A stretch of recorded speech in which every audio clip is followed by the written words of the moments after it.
aflicción. Es que podemos tener aflicción, pero podemos tener paz en medio de la aflicción. Y esto no es, oiga bien, no es una surrealidad que construimos sencillamente por un pensamiento que nosotros creemos. Es una gran verdad, porque la paz comienza cuando comienzo a confiar en el Señor. Quiere decir que ninguna paz es automática. Ninguna paz sencillamente llega diciendo, sí, yo tengo paz en el Señor, pero cuando viene la dificultad, entonces me agobio, me abrumo, porque ninguna paz es automática. La paz comienza cuando yo, oiga bien, comienzo a confiar en el Señor. Entonces eso es una gran verdad, que puede haber adversidad, pero puedo tener paz. ¿Sigue? En este contexto histórico en el que se escribe el capítulo 16 del Evangelio según San Juan, vamos a encontrar algunas situaciones aquí que tienen que ver con toda esta cantidad de eventos. Jesús sabía que había llegado su hora. Es por ello, ¿verdad?, que capítulos atrás, después que le lava los pies a sus discípulos, tiene la oportunidad de compartir la cena, ¿verdad?, la Pascua con ellos, y comienza a relatarles. Y en eso, ¿verdad?, él empieza a decirle acerca del momento que había llegado, que iba a ser entregado, iba a ser crucificado, en fin, y que él volvería al Padre, resucitaría, volvería, y en fin, comienza a adelantarle toda esa serie de eventos, porque usted va a ver que después, capítulo 16, comienza el momento de la prueba del Señor. Lo siguiente que vamos a ver en este contexto histórico es que Jesús anuncia una serie de eventos sobre lo que iba a pasar con sus discípulos. Y desde lo que es la cena del Señor, que estaban reunidos, porque esta fue la conversación que tuvo Jesús con sus discípulos, estando allí en el aposento alto, ¿verdad?, estaban reunidos en la cena, y comienza a hablarles una serie de cosas, unas recomendaciones antes de su partida. Y en eso Jesús anuncia una serie de eventos. De esos eventos le dice, ¿verdad?, uno era que Judas lo iba a entregar, otro es que Pedro lo iba a negar también. Y comienza a adelantarle una serie de situaciones. Y dentro de esa serie de situaciones les dice también cómo iban a estar los discípulos después que él no estuviera. Y la verdad que en el estado en que iban a estar era, unos iban a estar dispersos y otros iban a estar tristes, dispersos y tristes. Así que el Señor, viendo que eso iba a suceder, se les adelanta, ¿verdad?, y les cuenta un poco de lo que vendría del futuro. Dice, esto va a pasar con ustedes, esto es lo que va a pasar con Pedro, esto es lo que va a pasar con Judas, y esto es lo que va a pasar con el resto de los discípulos. Pero cuando eso pase, ¿verdad?, tienen que saber que en mí van a conseguir paz también. Entonces, dentro de este contexto histórico, Jesús decide darles algunas enseñanzas finales. Dentro de esas enseñanzas finales, empieza a hablarles de que era necesario que Él se fuera para enviarles el Espíritu Santo, que el Espíritu Santo sería el Consolador, y Él les recordaría todas las cosas, que les recordaría, y no solamente les recordaría, les enseñaría todas las cosas, pero también, ¿verdad?, les deja unos requerimientos, y dentro de esos requerimientos empieza a asesorarles, diciéndoles, ¿verdad?, van a tener aflicción y lo van a vencer, pero confíen que yo ya pasé por eso, yo ya sé cómo vencer, y yo les enseñaré cómo vencer por medio del Espíritu Santo, parafraseando lo que les estaba diciendo. Van a tener momentos de tristeza, van a tener momentos difíciles, pero hay una gran verdad. Y la verdad es que Jesús le dice, al comienzo será muy triste, pero al final será muy prometedor, porque habrá mucho gozo para ustedes. Así que no se preocupen, porque así como la mujer que está encinta, empieza a relatar desde el verso 10, en el capítulo 16, verso 16 en adelante, y le dice, así como la mujer que está embarazada, al momento sufre y es muy doloroso, pero al final hay alegría y hay gozo. El Señor le hace esta analogía a los discípulos para decirles que el comienzo sería así, pero que no sería todo el tiempo. ¿Por qué? Porque lo importante de toda situación no es el comienzo, es el final. Amén. Dentro de esto también Jesús les da una serie qué deberían de hacer y qué no deberían de hacer mientras que pasaba eso. Y dentro de esta serie de recomendaciones les dice, mira, tienen que tener cuidado. El mundo se van a reír de ustedes.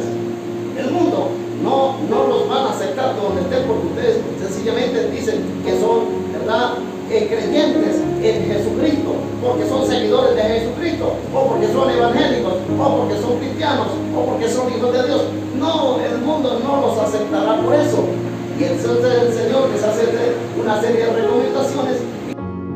Antes que vayan con ustedes, ya lo han hecho. Jesús, dentro de este contexto histórico, el versículo que habíamos leído originalmente, Jesús anuncia emocionalmente y sabían todos construimos una realidad. Y entonces Jesús dice, se van a sentir solos, se van a sentir afligidos, se van a sentir tristes, se van a sentir. Entonces, cuando eso van a hacer, no se van a congregar más, no van a creer más. ¿Qué va a pasar cuando eso pase? ¿Qué va a ocurrir cuando ya usted no tenga el mismo gozo, la misma alegría? ¿Qué va a hacer? ¿Se va a devolver? Que Jesús quería ponerlos, oiga bien, en evidencia, o los quería confrontar con esa realidad que podía ocurrirles. Y entonces Jesús, en vista de ellos, les dice, si ustedes se llegan a sentir así, les voy a dar unas recomendaciones, y eso fue lo que tiene el capítulo número 16, ¿ok? Recomendaciones para los momentos, ¿verdad?, de aflicción. Por eso el tema del día de hoy, el cristiano frente a la aflicción. El cristiano frente a la aflicción. Es que la realidad, escuchen bien, más real del ser humano no está en lo que puede ver, tocar o escuchar. La realidad de un ser aquí en la tierra en cómo la procesa internamente. Escuche bien, en cómo que la procesa ¿dónde? Desde allí se construye la realidad de alguien. Ejemplo, atención, pueden haber dos personas acá internamente, puede haber alguien que construye su realidad estando aquí diciendo, este es el mejor lugar porque yo puedo adorar a Dios, puedo escuchar palabras. Pero puede haber otro, ¿verdad?, que está construyendo su realidad desde este lugar y dice, pero yo mejor que hubiera ido para otro lugar, yo mejor estuviera en la casa, tú con tanto oficio que hago aquí. En fin, están en el mismo lugar, pero con diferentes realidades cada quien. ¿Me sigue? ¿Aló? Amén. ¿Aló? Amén. Y así sucesivamente. A alguien le pasa algo malo y cada quien la procesa diferente. ¿Por qué? Porque vive su realidad desde adentro. Puede ser, escuche bien, que en este momento, por ejemplo, ocurre un temblor.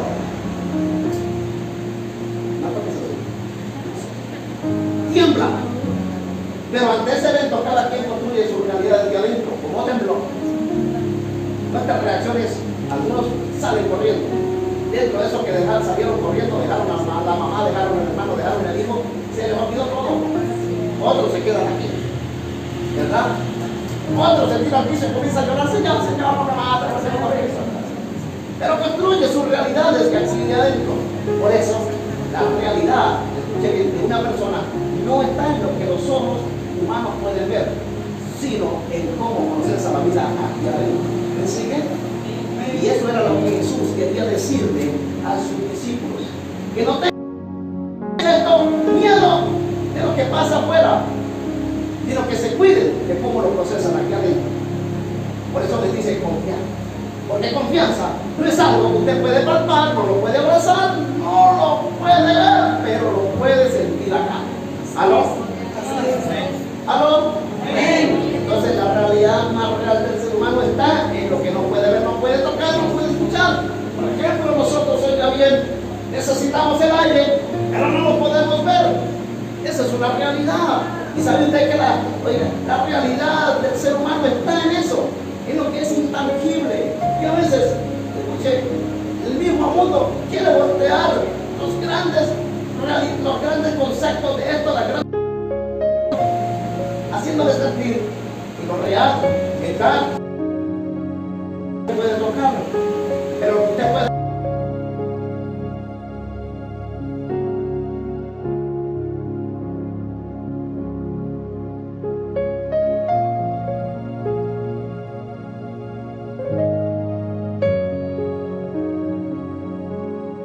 tocar, en fin, pero no se siente satisfecho. Usted puede ver, tocar y todo este tipo de cosas, porque tiene gente que de repente viene, lo abraza y lo besa, pero usted no se siente amado.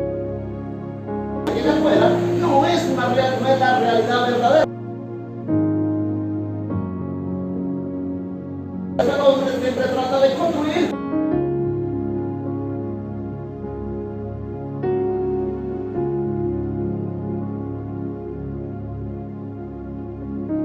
Sintiéndose pasivo. Más tiene, más pasivo está, porque esa no es una realidad. La realidad construye desde adentro. ¿Le sigue? Aló. Entonces, necesitamos el sol, pero no lo podemos tocar.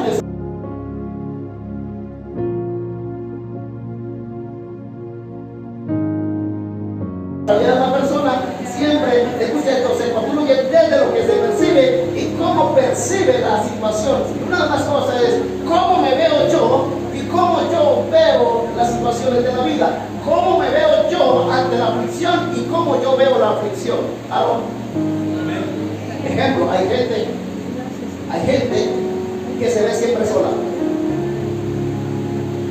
y así siempre se va a ver. Tiene un problema y cómo se va a ver. Ahora, ¿eso es verdad? Es la realidad que tiene esa persona. Se ve solo. No ve a Dios, no ve a nadie, aunque puede tener gente a su alrededor, pero no ve. Porque la realidad, porque se ve sola. O se ve solo también. ¿Me sigue? Aló. Entonces, siempre tiene que ver cómo yo percibo las cosas y cómo yo me percibo. Por ejemplo, alguien viene y me ofende. Yo respondo de cómo yo me percibo. Si yo me siento o me percibo ofendido, yo responderé. Pero si yo percibo a la persona que está herida, que está dolida, yo sabré cómo responder. Entonces está en la forma como me percibo y cómo percibo las cosas. Son dos formas de ver cómo yo me percibo y cómo percibo las cosas. Yo puedo decir que de repente en Venezuela, ¿verdad?, está mal. Así yo lo percibo. Y yo digo que Venezuela no se puede vivir. Esa es la forma como yo percibo la situación aquí en Venezuela. Esa es mi realidad, aunque no puede ser la verdad. Porque si yo digo no se puede vivir, entonces ¿cómo es que hemos vivido todo este tiempo? ¿Entiendes? ¿Aló? ¿Me sigue aquí? Entonces, frente a la aflicción, desde el versículo 16, el capítulo 16, el Señor les anuncia en forma con ellos cuando comenzaron a ocurrir estas cosas. Y el Señor les dijo, dentro de esto, les dice una serie de cosas. Primero, iban a llorar y a lamentarse. Ya les empezó a decir, ustedes van a llorar y se van a lamentar mucho. Otra cosa que el Señor les dice, el mundo se alegrará por eso. El mundo se alegra cuando un cristiano cae en pecado. El mundo se alegra cuando un cristiano no vuelve a la iglesia. El mundo se alegra cuando usted se muere. El mundo se alegra cuando un cristiano da mal testimonio. El mundo se alegra cuando usted lo mata. Así es el mundo. Porque lamentablemente el que no tiene el conocimiento de Dios, y no digo el que tiene a Dios, sino el que no tiene el conocimiento de Dios, necesita que alguien le vaya mal, ¿verdad?, para sentirse bien. ¿No? Entonces, si a alguien le fue mal en el negocio, quiere que a otro le vaya mal también para sentirse bien. Si a alguien le fue mal con los hijos, necesita que esa persona le vaya mal con ese hijo para que sentirse bien. Si a alguien le fue mal en la iglesia, necesita que le vaya, ¿verdad?, mal también a otro también para que le pueda sentirse bien. Si a alguien le fue mal en el matrimonio, desea que a otro le vaya mal también para poderse validar emocionalmente. ¿Me sigue? Amén. ¿Aló? Amén. Dentro de lo que el Señor les está diciendo es, oiga bien, que la tristeza se convertiría en gozo. Usted empezó a hablar que las mujeres se van a sentir tristes. Pero, al final va a haber gozo. ¿Qué es lo que va a haber al final? Gozo. Pero el Señor les dice que ese gozo no no es automático, ¿no es qué? Es automático. Usted dice, ay, que vengo una aflicción. Pero como yo creo en el Señor, se me fue la aflicción y ahora tengo gozo. No pasa así. No ocurre así. Bueno, porque tengo aflicción, pero voy al culto y se me quita. Tampoco pasa así. La aflicción, escuche bien, es un estado emocional. ¿Es un estado qué? ¿Qué es? Dígale que está a tu lado, la aflicción es un estado emocional. Y le voy a decir algo. Si a usted lo pullan con un alfiler, usted puede tener dominio de cómo reacción. No puede dominarlo. Usted tiene un brinco, usted grita, usted hace algo, pero usted no se queda quieto porque dice, no siente nada, sigue mentando. No, usted reacciona, porque usted no puede tener control de eso. Usted no puede tener control, escuche, de la emoción. Si usted se siente angustiado, no puede tener control de la angustia. Si usted se siente preocupado, no puede tener control de la preocupación. Si tiene ansiedad, no puede tener control de, oiga bien, de la ansiedad. ¿Está entendiendo lo que le estoy diciendo? ¿Verdad? Si usted duda, no puede tener control de la duda. Y entonces, pastor, no puedo tener control de mis emociones. ¿Cuántas veces usted le ha dado un ataque de ira? Y digo, y hizo cosas que no quería decir, pero no las pudo controlar. Fue puro, pastor, ¿qué le pasó? Bueno, yo creo que lo deja bien, entonces. Bienvenido aquí, pastor descargado, contándoles, ¿verdad? ¿Cómo se descargó un momento de ira? Pero quiero decirte a ustedes, no puede tener control, en un momento así. Pero hay algo que sí puede tener control. De la actitud. De eso sí soy dueño yo. De eso sí soy yo el Señor de las actitudes. ¿Cómo yo respondo? ¿Cómo me siento? Es una cosa que no puedo controlarlo. Pero ¿cómo respondo? Si es algo que puedo controlar. ¿Aló? ¿Aló? Entonces, por lo tanto, no puedo evitar sentirme afligido.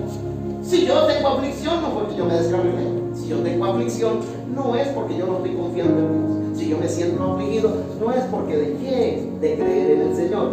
No pueden tener, hay momentos en la vida, situaciones que le pueden pasar tan difíciles a usted que no puede evitar tener aflicción.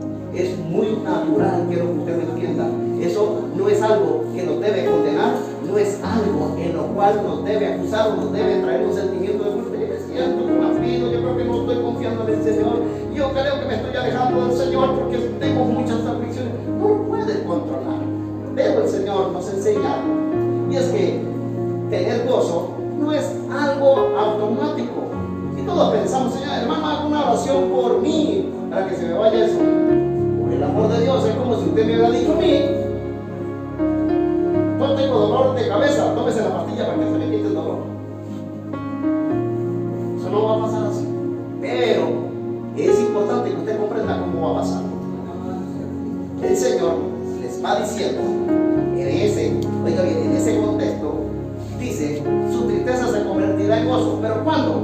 Cuando entren en contacto, oiga bien, cuando ustedes entren en contacto con la tristeza, oiga bien, el gozo vendrá. ¿Pero cuándo vendrá? Escuche esto. ¿Cuándo vendrá? El gozo vendrá cuando usted entra en contacto con Jesús. Yo no dije cuando ore, cuando entre en contacto con Jesús. Yo no dije cuando vaya a la iglesia, dije cuando entre en contacto con Jesús. No cuando le den una buena palabra, es cuando entra en contacto con Jesús. Cuando yo entro en contacto con el Señor, lo que Él produce en mí es sencillamente que los fantasmas que me estaban rodeando adentro, es posiblemente la cantidad de pensamientos que había en mi cabeza, se disipan. ¿Por qué? Porque un poder mayor ahora me ha invadido. había un poder de la aflicción que me había tomado, pero vino un poder mayor y es el poder de Cristo Jesús. Entré en contacto con Él. Escuché bien, usted puede orar, pero no puede tener contacto. Es entrar en contacto con Él. Puede venir aquí a este lugar y puede irse de la misma manera porque no estuvo en contacto con Jesús. Usted puede leer la Biblia, pero no entra en contacto con Él. En fin, pero cuando yo entro en contacto con Él, entonces, oiga bien, toda esa realidad desaparece porque comienza a trabajar una verdad mayor. Amén, así es. ¿Aló?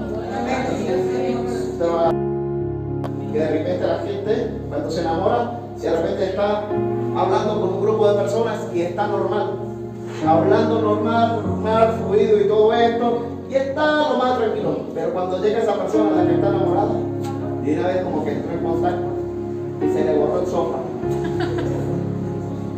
De una vez se le resentió todo, no se acuerda de nada y comienza a tener unos procesos fisiológicos, comienza a sudar, comienza que la barriga empieza como a temblar y siente como un mariposeo.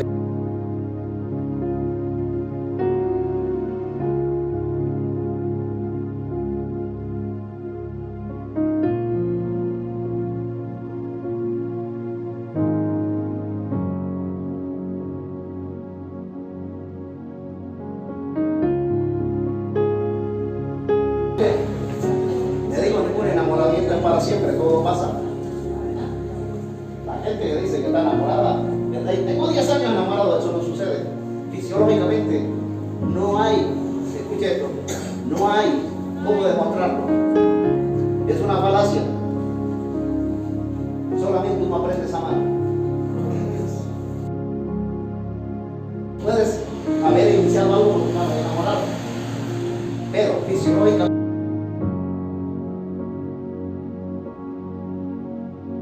Pero ahí es donde comienza a gobernar el amor. Si no logro amar a Dios, si no logro amar a esa persona, no logro amar, no va a poder soportar. ¿Me sigue? ¿Aló? ¿Aló?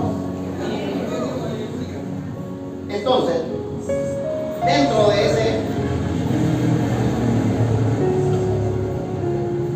consejo que el Señor le está dando a sus discípulos, estaba diciendo que si no tienen gozo en la adversidad es porque no han tenido contacto con Él. Por eso es muy importante estar en contacto con el Señor. Amén. Y hay una nota reveladora en el verso 26 al 27. El verso 26 dice: en aquel día pediréis en mi nombre, y no os digo que yo rogaré al Padre por vosotros, pues el Padre mismo os ama. ¿Quién me ama? ¿Quién lo ama a usted? Porque vosotros me habéis, ¿qué? Porque vosotros me habéis amado y habéis creído que yo salí de Dios. Es que una nota reveladora del Señor. Uno, el cristiano frente a la aflicción. Jesús está luchando por usted. En su momento más difícil, Jesús está luchando por usted. El diablo quiere lo mismo, pero Jesús está luchando contigo. Los momentos cuando a usted le vinieron pensamientos y usted dice: voy a hacer esto, pase lo que pase, pero Jesús estaba luchando por usted y lo detuvo porque sabía que se iba a entregar. Jesús sigue luchando por usted. Luchó en el pasado, lucha actualmente y seguirá luchando por usted porque lo ama. Diga conmigo: Jesús me ama. Jesús me ama. Diga: Jesús me ama. Jesús me ama. Diga nuevamente: Jesús me ama. Jesús me ama. Pero diga conmigo: y Él lucha por mí. Y Él lucha por mí. No hay otro que quiere luchar por usted. Jesús siempre estará luchando por usted. Otra nota revelatoria es que Jesús les dice también en estos versículos, es que Él a nuestro favor. ¿Estaría qué? Es impresionante que Jesús esté a nuestro favor. Cuando usted está mal, está a su favor. Cuando usted se ha descarriado, Jesús está a su favor. ¿Sabe usted eso? Porque Él no es como los hombres. Le fallamos y la gente ya no está a nuestro favor, hermano. Cometemos un error y ya no está a nuestro favor. Pero aunque fallemos, oiga bien, Jesús está a nuestro favor. ¿Por qué? Porque Él sencillamente, el único interés que tiene en nosotros es amarnos. ¿Me siguen? No está buscando otro beneficio. El problema es que siempre nosotros negociamos el asunto de que aceptamos con algo según el beneficio, oiga bien, pero no precisamente basado en el amor. Jesús sencillamente no necesita ni busca beneficios de nosotros, pero nos ama a nosotros, lo ama a usted y siempre estará a su favor. Si usted está en sus momentos más difíciles, si usted está pasando de la aflicción más difícil, si usted, oiga bien, si usted se ha alejado del Señor, Él está a su favor porque Él desea, oiga bien, que donde Él esté, usted puede estar. Otra de las notas revelatorias que estaba diciéndole el Señor es, ¿quién sabe? Una de las cosas que nos pasan a nosotros en los momentos de aflicción es que nos sentimos abandonados. Pero Jesús le estaba diciendo dentro de esa nota revelatoria es que el Padre jamás nos abandonará. Dije, jamás nos abandonará. ¿Se ha sentido en algún momento que ha estado como sin esperanza, como sin salida? Como que nadie puede hacer nada por usted. Pero ha salido de esos momentos. ¿Sabe por qué? Porque Él nunca lo ha abandonado y nunca lo abandonará. Si Él no lo hizo, ¿por qué va a empezar ahora a abandonarme? Él me ama. Él está a mi favor. Me abandonará. Ahora, ¿cuándo pasará? ¿Cuándo pasará esto? ¿Verdad? ¿Cuándo Él hará presente que estará a mi favor? ¿Cuándo hará presente que no me abandonará? Y es cuando venga la aflicción. ¿Cuando venga qué? La aflicción. Entonces, cuando venga qué? ¿Y qué es la aflicción? Tres cosas le voy a decir de la aflicción. Número uno, es un sentimiento de amargura. ¿Un sentimiento de qué? Dos, es un sentimiento de tristeza. ¿Un sentimiento de qué? Y es un pesar que lleva a la persona. Quiere decir que es una carga. Cuando la persona empieza a sentirse cargada, cuando la persona empieza a sentirse con amargura y empieza a sentirse con tristeza, ¿qué tiene? Aflicción. ¿Qué es lo que tiene? Entonces le acabo de describir a usted el componente o la composición de cómo es que se fabrica la aflicción. Hay tristeza, hay amargura o siente carga y entonces hay ¿qué? Aflicción. ¿Cómo ha estado? Oiga bien, el pueblo venezolano en aflicción. Siente carga por una cantidad de cosas, está lloviendo y empieza, ¿verdad? Wow, se está inundando para la quebrada. ¿Y qué viene el momento? ¿Qué es lo que viene? Aflicción. Aflicción. Y entonces de alguna manera comenzamos a hacer fuerza, que no se cruce, que no se vaya a crecer, que no se vaya a crecer, que no se estamos llevando como la carga, ¿verdad? Como que si desde la casa hacemos fuerza, el río no se va a desbordar, la quebrada y hacemos fuerza, que no, Señor, por favor.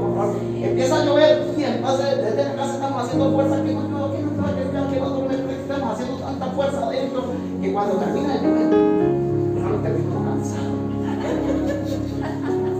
No le ha pasado así que de repente va de copiloto en un carro y el que va manejando va como a la velocidad de la luz y usted va al lado y cuando se baja cansado de tanto frenar. Permítame decirle que usted iba en la aflicción ahí y iba cansado, y usted termina y usted le duele el pie de tanto frenar. Impresionante, no sé cómo me duele, pero me duele. Y usted siente como que dice que el carro no le pasó nada porque usted iba haciendo fuerza. Que tenía aflicción. ¿Sí? Yo lo vivo cuando juega la selección, hermano. Ay, a mí me da tanta aflicción eso. Que a veces el hijo mío me dice, papá, va a jugar la selección. Y cuando va a jugar la selección, yo le digo, yo ya opto por no verlo, porque me da aflicción. Y la aflicción mía es ya cuando juega las selecciones de lado y lado, cuando va a meter el gol, yo estoy haciendo aflicción, que no lo pele, que no estoy haciendo carga, que si yo le hago más fuerza, él lo va a meter. Y cuando lo están atacando, ¿verdad? Y yo le digo, que no le metan el gol, cuando le meten el gol, no, yo siento que yo tenía que haber hecho más fuerza. Así nos sentimos con la aflicción. Siento que si me preocupo más, las cosas se van a mejorar. Siento que si me angustio más, puedo buscar una solución. Siento que si puedo echarme más carga, puedo resolver la situación. Pero ni porque me preocupe más, ni porque llore más, ni porque trate de echarle más cargas, la situación va a desaparecer, porque estoy en aflicción. Y eso era lo que el Señor quería decirle a sus discípulos, ¿verdad? Que iban a estar en aflicción, pero que tenían que escucharlo a Él. ¿Me sigue? Ahora, ¿cómo enfrentamos nosotros las aflicciones? Y quiero mostrarles 4 cosas que nosotros, ¿cómo enfrentamos las aflicciones? Número 1, como yo creo que es la aflicción para mí. ¿Cómo yo creo que es la aflicción para mí? Cuando llega el momento adverso, es lo que yo creo que eso viene a representar para mí. Hay quienes piensan que ese momento adverso lo está produciendo el diablo, el infierno y todos sus fieles demonios. Y yo digo que esto es un ataque hechicero de allá del más alto rango en contra de este siervo del Señor, en fin, santo inmaculado. Y entonces digo, esto es una forma del diablo hacer la vida imposible, y yo lo veo así. Porque es mi manera, escuche esto, es como yo creo. Y como yo creo en la manera como yo pienso. ¿Y qué dice el libro de Proverbios? Tal es el pensamiento del hombre, tal es el hombre. Así dice el libro de Proverbios. Entonces yo veo y digo, esto es, ¿verdad?, producto de esa persona que me odia, que no me ama. Es producto de esa persona que me quiere ver mal. ¿Hasta cuándo, Dios mío, Señor, castígalo, mándale fuego consumidor? Esa es la forma como yo percibo, oiga bien, es la forma como yo creo que es la aflicción para mí.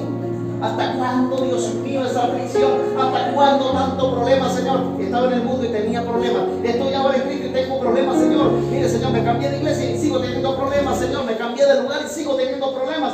Es como yo creo que es la aflicción. Siento que es que me está persiguiendo, ¿verdad? Siento que es como un agente invisible que donde quiera que voy me está atacando. Señor mío y Padre mío, donde quiera que voy hay inundaciones. Créanme que yo lo he pensado. Ustedes no sabían cuando a mí me registraron, me habían registrado, yo no me llamaba Jairo solamente, ¿verdad? Yo pienso que si me hubieran puesto ese nombre hubiera sido más famoso, pero como no me pusieron el otro nombre, ya no soy tan famoso, porque el primer nombre era John, ¿verdad? Y mi mamá se lo puso, y mi mamá, a lo mejor me va a ver aquí por el envío que tenemos, me lo había puesto porque de moda era de otra vuelta. Mi papá estaba celoso y nunca le gustó eso, ¿verdad? Algunos meses más tarde creció el río y se calmó el fuego. Así que el asunto de inundaciones yo ya me lo conozco desde pequeño. Se cargó todo el pueblo, se cargó la registraduría y volvió un montón de gente. ¿Sabe qué pasó? Me tuvieron que volver a registrar. Cuando me registran pasaron 2 cosas. Yo había nacido el 15 de septiembre y la mujer que estaba anotando era sorda y anotó que era el 13 de septiembre. Por lo tanto, en la partida de nacimiento de la cédula aparezco que es el 13 de septiembre, y si usted llega a ver, pues el pastor me engañó toda la vida diciendo que le celebramos el cumpleaños el 15 de septiembre, pero no es así. Y otra cosa, mi papá fue el que fue a registrarme. Así que cuando voy a registrar algo o alguien, nunca manda mi nombre. Entonces, fue y me registró y dijo, póngale Jairo. Y de esa manera es como me llamo Jairo. Así es. Entonces papá fue el responsable de eso, ¿verdad? Entonces, pero mamá lo afligida de que yo me llamara yo, porque papá era como celoso con mi mamá, que no le va a poner así, ese tipo allá y todo eso. Y años más tarde se lo agradecí, porque resulta que después todo lo que se llamaba el rey en Colombia eran sicarios. Ya en un tiempo cuando se puso de moda, John Jairo me decía, usted también se llama John Jairo.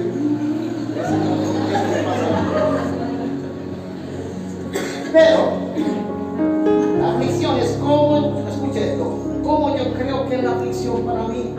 Y hay gente que ve que la aflicción es una maldición, es un castigo de Dios, es una forma de Dios castigarlo a uno. Mire, porque usted no busca a Dios, por eso es que le está pasando como le está pasando. Porque usted no tiene una vida. La gente piensa que la aflicción es una forma de castigo.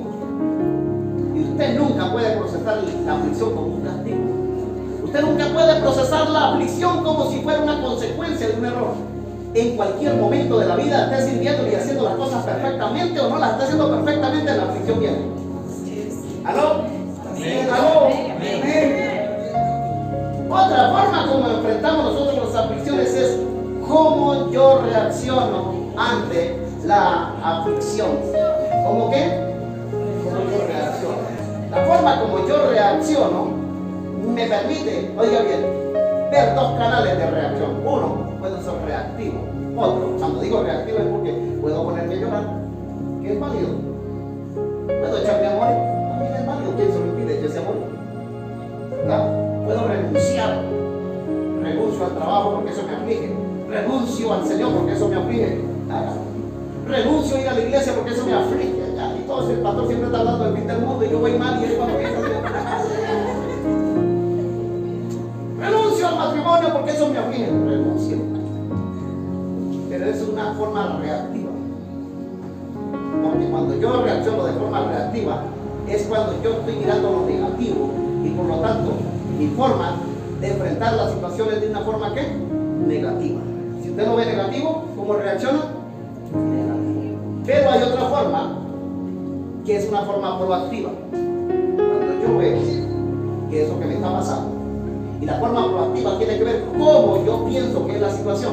Entonces mi forma proactiva es cuando yo veo que la adversidad, que la aflicción, ya lo había dicho la Biblia, pero el Señor me dijo que confiara en Él, por lo tanto trato de ser proactivo. Cuando yo veo que las aflicciones vienen, pero cuando veo la Biblia también que me dice, muchas son las aflicciones del justo, pero de todas ellas lo librará Jehová, por lo tanto, entonces, oiga bien, cambio la situación, cambio el pensamiento y digo, voy a buscar del Señor, voy a seguir adelante, voy a empezar a buscar su rostro, no me voy a dejar arrastrar por esta situación, el Señor me la está permitiendo porque me va a bendecir. Proactivo. Gloria a Dios. La tercera forma como podemos muchas veces encontrar nosotros o enfrentamos las situaciones, ¿verdad?, de aflicciones, es cómo yo me veo ante la aflicción. Y es allí donde nosotros nos volvemos históricos frente a la aflicción. Qué tremendo que siempre a mí me pasa esto. A nadie más le pasa. Nos volvemos históricos. El año pasado, para tal fecha, estaba en esto también. Hace 2 años atrás, también me pasó algo así parecido. Y esto sigue sucediendo en mi vida. Pareciera que aquí a nadie más le pasa este tipo de situaciones. Yo veo al otro que dice que como Dios lo bendice, como wow, cómo le va. Y como él nunca tiene problemas. Y entonces, a mí todo el tiempo me están pasando situaciones difíciles, situaciones de aflicción. Entonces veo cómo me veo yo ante la aflicción. Hay gente que se ve abandonada, hay gente que se ve luchando en sus propias fuerzas. ¿Cómo me veo yo ante la aflicción? Y hay gente que, oiga bien, se ve no amada. A mí me está pasando esto, pero a nadie le importa. Si nos vemos, me está pasando esto, pero pareciera que a la iglesia ni le interesa. Es como yo me veo ante la situación. A mí me está pasando eso, pero la familia, bien, gracias. Ni siquiera me han mandado un mensaje de WhatsApp a preguntarme cómo estoy. Nada, en absolutamente nada. Entonces, esa forma en cómo enfrentamos nosotros las aflicciones tiene que ver en cómo yo me veo. Y cómo yo me veo es cómo me percibo. Yo me puedo percibir, escuche esto, que estoy solitario. Me puedo percibir sencillamente que lo que me está pasando es injusto. Pero pregunto yo, ¿qué es injusto? ¿Qué cosa es justa? Todo lo que nos pueda pasar aquí en esta tierra es justo que nos pase. Sé que usted no esté de acuerdo conmigo, pero yo puedo estar de acuerdo según lo que dice la Biblia. Todas las cosas nos ayudan a bien. ¿Sabe cuál es el problema cuando suceden las cosas? ¿Verdad? Y cómo nosotros nos percibimos. Es porque nosotros no pensamos que eso es necesario que nos suceda. Nosotros pensamos de otra manera.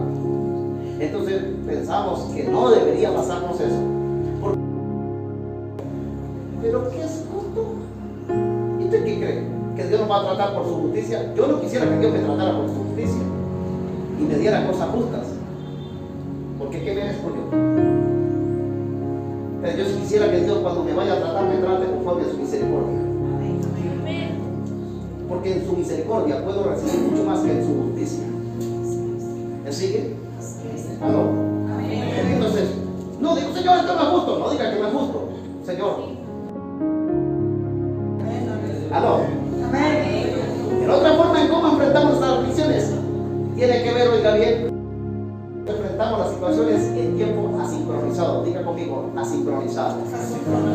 Significa que enfrentamos las cosas fuera del tiempo. ¿Las enfrentamos cómo? Fuera del tiempo. Fuera del tiempo. Cuando usted tenía oportunidad para ayunar, no ayuna, pero quiere ayunar cuando tiene problemas. Cuando tiene la oportunidad de orar, no oró, pero el día que tiene problemas quiere orar. Y usted ora y el problema no se va, y usted se angustia y siente que Dios no lo escuchó porque usted oró y no pasó nada, pero que está fuera del tiempo. El día que tuvo problemas con su vida, en el hogar, en la familia, fue cuando fue a buscar consejería, fue a buscar ayuda, pero a lo mejor ya no se pudo hacer nada porque buscó la solución fuera del tiempo, pero la buscó antes.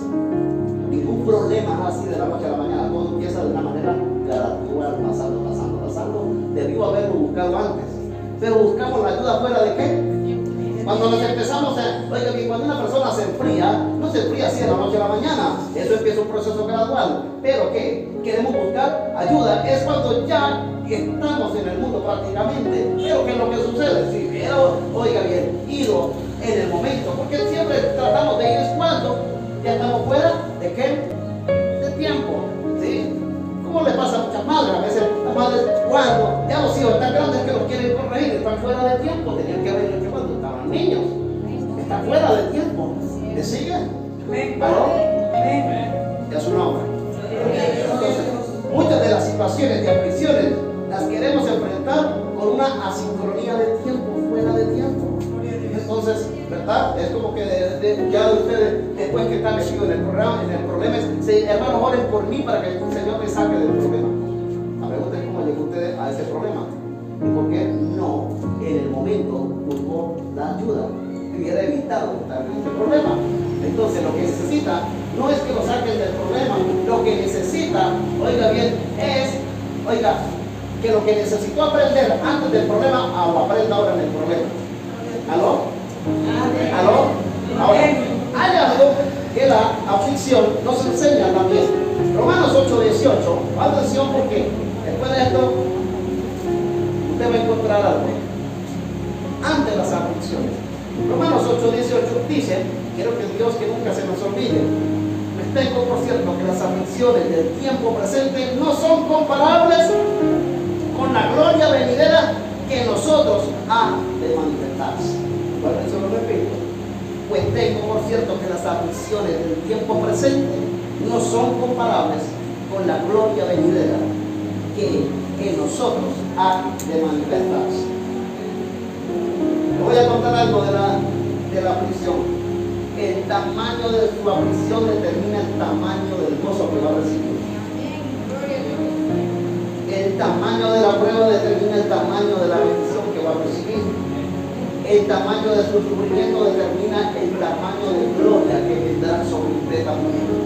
El nivel de sufrimiento que experimentó Cristo en la cruz del Calvario determinó también el tamaño de la gloria que el Padre le daría también a él. El tamaño del sufrimiento que usted pueda expresar aquí en la tierra determinará el tamaño de gloria que tendrá también sobre su vida si usted sabe esperar en el Señor y se mantiene en el Señor también. ¿Por qué? Porque el Señor nos está diciendo, las aflicciones vienen para prepararte para lo que viene. Ninguna aflicción, escuche bien, ninguna aflicción viene a restarnos o a quitarnos, viene a prepararnos para lo que viene. Por esto, oiga bien, en la aflicción hay algo que no puede faltar. Hay algo en lugar, oiga bien, en el morral, de meter en el morral angustia, temor, amargura. Saque eso y meta, oiga bien, algo muy especial que necesitan los tiempos de aflicción, y es esperanza. Esperanza es algo que debo tener en los momentos de aflicción. No puedo escapar de este momento, pero tengo la esperanza que después de esto viene algo mejor. No puedo escapar de acá de Venezuela, pero tengo la esperanza que Dios aquí me va a bendecir después. Tengo la esperanza. No puedo cambiar la situación que tengo en la familia, no puedo cambiar la situación que tengo con el hijo, tengo la esperanza que el Señor me ayudará y esto lo transformará